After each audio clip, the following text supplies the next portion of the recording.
Hello and welcome to this Google Hangout. My name is Brian Casey. I'm editor-in-chief of AntMini.com, and we are here to discuss the second quarter 2014 numbers of the Medical Imaging Confidence Index. We have with us today Ed Cronin. He is CEO of AHRA, the Association for Medical Imaging Management. We also have with us Christian Renaudin. He is founder and CEO of the MarkeTech Group. And we also have with us Joseph McConey. He is Director of Imaging and Laboratory Services at Boulder Community Hospital in Colorado. Gentlemen, thank you for being with us today. Hi, Brian. Good morning.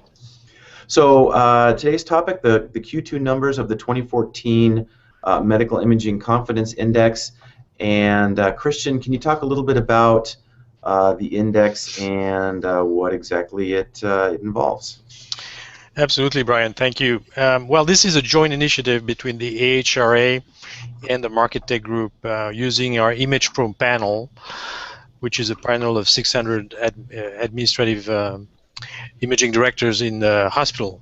And the idea was to monitor over time, using the same questions, which we'll describe in a moment, the level of confidence of those imaging directors and how this would track according to events, business factors, and other variables that may impact their confidence. So we have several indicators that we track over time, and we provide those results every quarter in partnership with MICI.com. So here you could see that we have a cohort of 160, 158 to be exact, imaging managers, administrators, who have responsibility for their P&Ls, for the imaging services across modalities. And the scale of the index goes from 50 to 150. So the neutral point is about 100. Anything above is higher confidence, anything below is low confidence. And you can see that we have tried to have a good representation, not just by geography, but also by bed size. Representing what the market is. As you know, there's a lot more hospitals in this country under 100 beds than there are above 300. So you can see those percentages reflect reality. So there are a number of questions that create the index. We have several areas. The first one is the ability to grow the volume of imaging, both diagnostic and interventional, every month over the next 3 months. So it's looking forward for the next 3 months.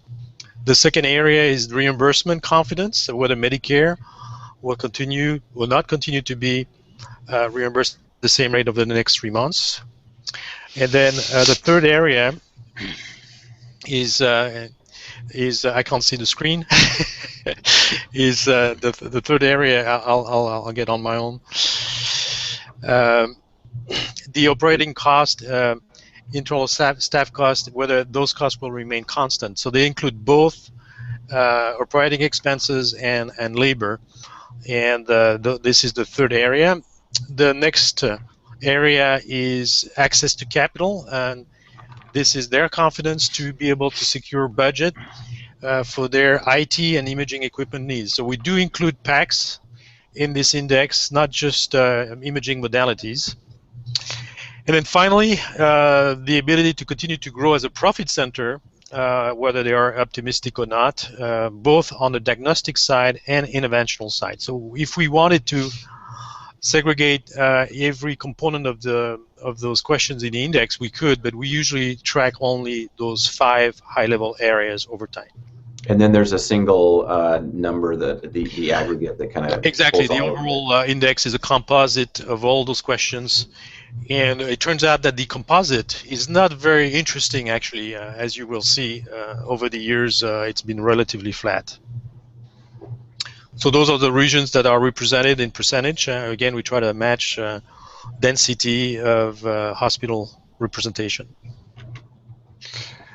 So this quarter's results are what is on the screen. As usual, the confidence for the Medicare reimbursement is very low. It's been very low over the last 2-3 years. So people are very pessimistic, of course, about reimbursement in general, whether it will be maintained or not. And there's been a lot of reduction of reimbursement over the years, and I'll let my colleagues speak about that later on. On the opposite side, very high confidence about controlling costs, both operational costs and staff costs over time. This may not be good news for salaries of those technologists, but from a business viewpoint, those are controlled. And ability to grow as a profit center has always been fairly high and continues to be high in terms of confidence. So that means it's a valuable business if you look at it from a business line perspective. However, there are some fluctuation you will see, but for this quarter, we see some recovery in the confidence for the ability to grow volume of imaging, and we get a score that is now neutral. Prior quarters, those scores were in the low confidence side. And access to capital is still relatively bad, low confidence, but we will see in a minute that some segment of the market are getting some recovery of confidence in that area. Okay, very good, very interesting. So let me see if I can grab another chart here that should give you kind of a look, a trend line over where things have been going over the last, boy, it looks like about almost 2 years there. Right, and actually the index got started, as you know, in late 2010, 2011, so we see only a portion of the trending here. I would like to caution our readers and people who look at the index about the visual effect of those lines. I mean, if you just visually say, oh, it sounds like it's going better, you may not be right, because you have to really look at it in the context of the sample and the statistics. So let me tell you what is really significant this quarter compared to prior quarters. We are looking at for an overall improvement in confidence for the diagnostic volume, growth in diagnostic and interventional radiology volume. So that definitely is going back up. That line. That's the purple line, Christian? Yes. That's the lower purple line, I guess. Yeah. Yeah, that's the first element in the legend. That's the first item on the left, okay. Top left. So this is definitely significant, very significant. The access to capital is somewhat getting better compared to last year, especially December timeframe, and especially very, very true in the mid-size bed range. So the 100 to the 300 bed size definitely have a much higher confidence in their ability to secure capital and budget for this year, looking for in the next 3 months. Something also that's worthy of notice is the smaller bedside segment is also getting much more, have a much higher confidence in general, especially in the ability to grow their volumes. And they were very depressed last year, as you know. But overall, we cannot say overall that across all indicators things are getting better.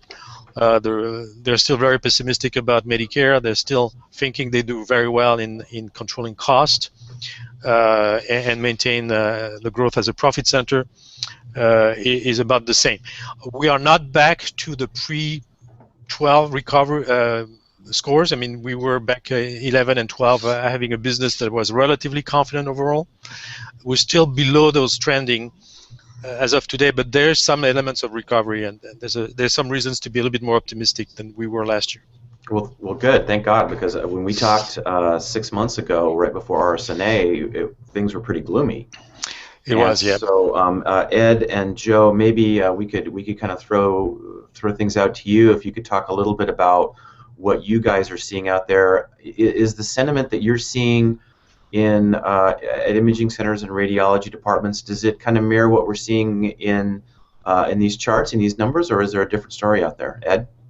Well, you know, I think the numbers, as Christian said, if you looked at the trend of each of those lines, you know, over such a short period can really be a little bit misleading. I think the more important thing in looking at all of those trend lines is not how they're moving from left to right, but how they're stacked on top of each other. And the ones that have high confidence are the areas where the managers feel they have some control. They feel they can control their labor and operating costs. They can control somewhat their volume.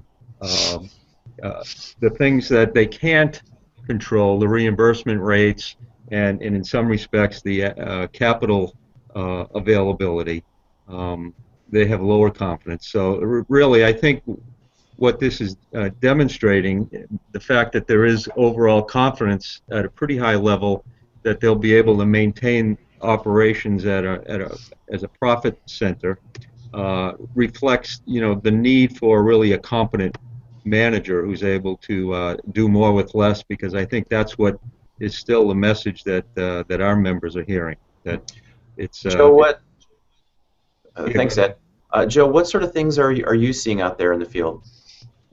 Well, I would tend to agree with what Ed's saying, that this is actually probably a response to the challenges that we're all facing with lower reimbursements, greater competition and such. And so we've really had to take a harder look at our costs and figure out what we can save on, and really try to lower that part of the equation. I think that the profitability piece of that really tracks that as we're better able to control our costs, we can see our profits at least remain similar to what we've had in the past relative to the cost. With reimbursement going down, if you can lower your costs, then you can still get essentially the same or close to the same profit out of that.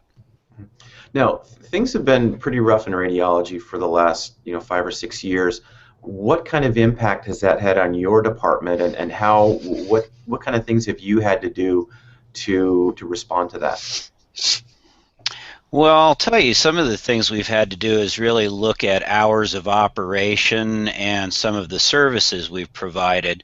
I think in the past we've been probably a little bit more lenient about having longer hours and providing more access, even if the utilization might not have been there.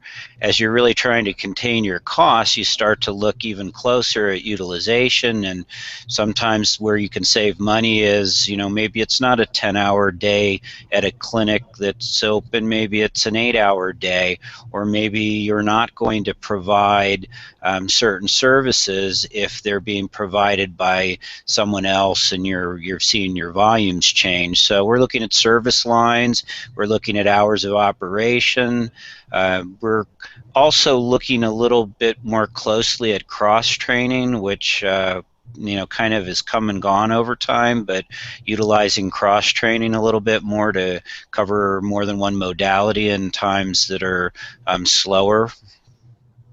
Okay. Are there any specific technologies or services that have you excited? CT lung screening or PET MR, anything like that? Or are you guys kind of sticking to bread and butter imaging?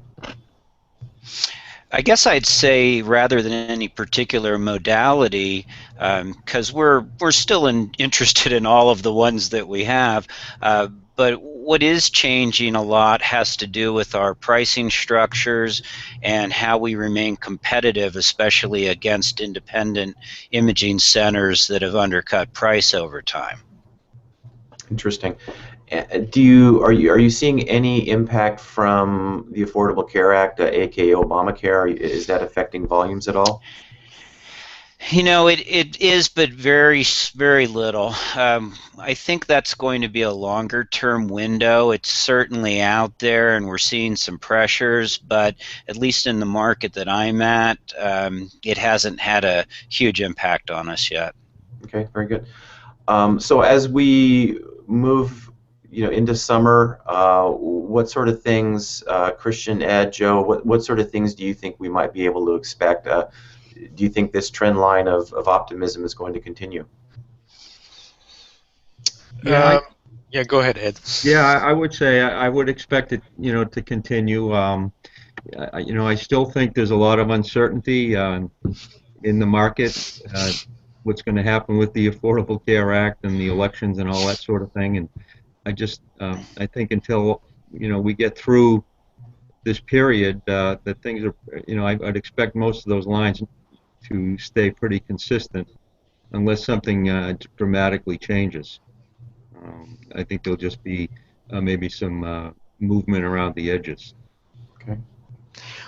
What I would say is that what we've seen is that these indicators are early in what happens in the market. So what I'd like to point out again is the volume are going back up.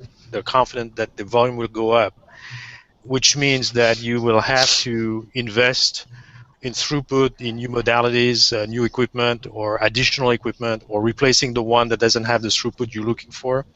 And that's why there is a high confidence, a higher confidence, not very high compared to absolute terms, but it's getting better in terms of their ability probably to convince CFOs that it's time to renew, it's time to expand and buy equipment.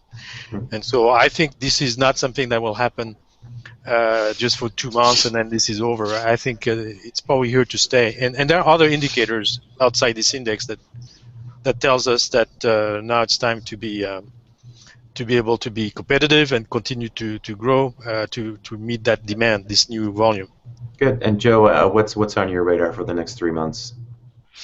Well, I think I think, as Ed said, it's more of a nibble than a big bite. You know, things are changing, but they're changing over time, and so, you know, from a personal standpoint, locally, we are in a process of replacing some equipment and continue to move forward. It's all recognized that we are a profit center, and to do so, we need to stay competitive with the level of our equipment as well. So this has been a very strong first quarter for us also, and we are seeing some reason for optimism, but it's guarded because we know there's many changes on the horizon.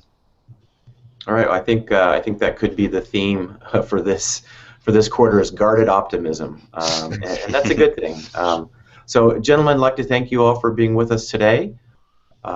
Christian Renaudin, Ed Cronin, and Joe McConey, and looking forward to seeing you all on the next installment of the MICI Index. You're welcome.